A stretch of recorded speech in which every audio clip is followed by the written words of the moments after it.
Hi, I'm Dr. Paul Haefner. Welcome to Sport Psych in a Minute, your weekly resource for insights and tips into the psychological side of equestrian sport. I saw a meme on Facebook this week, which was an old saying about expectations and disappointments. It said, "Expect nothing and you won't be disappointed."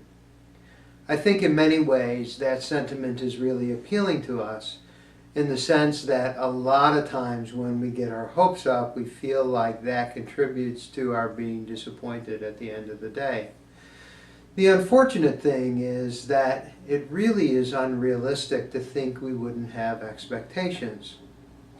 Expectations and their cousin, assumptions, are natural parts of the way that we process information and live in the world.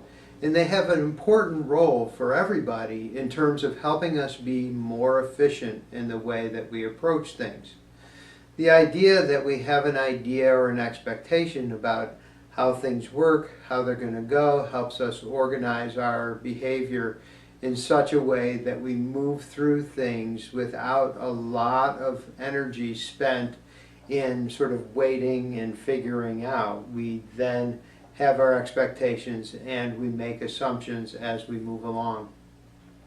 The problem always comes when those expectations are violated in some way, shape, or form. Now, if it involves something in the world like an expectation that traffic is going to be a particular way, or that something is at a particular time, or that certain resources might be available. A lot of times in those situations, we feel frustrated, we feel disappointed, we feel upset. Interestingly enough, though, the violations of those assumptions and expectations, often we turn those things against ourselves. So the disappointment and the frustration is with ourselves, and you get self-critical talk like, oh, how could I be so stupid to think it was going to go that way? When these sorts of conflicts with our expectations and assumptions involve either other people or they involve our equine partners, something different seems to happen.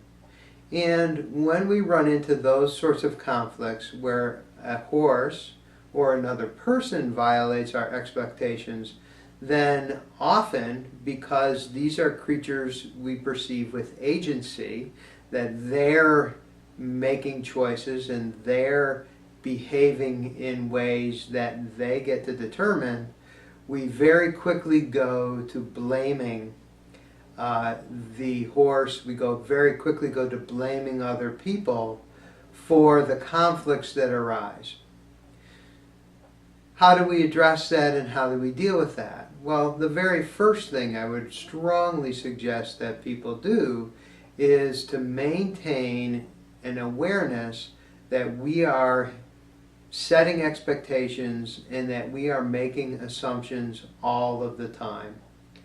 The simple awareness that we have expectations and we make assumptions that may or may not line up with our world is often something that helps us navigate conflict a lot more easily as we move along, and we can be both forgiving of self and others when we keep that thought in mind. The other piece of it is that when you run into a conflict, either with your horse or you run into a conflict with another person, if you begin your process by looking inward and saying, okay, so what were my expectations? And was I making certain assumptions about this and how things would go? That's going to go a long ways to helping resolve conflicts more easily and move past them more quickly than if we are to immediately go and to blame the other.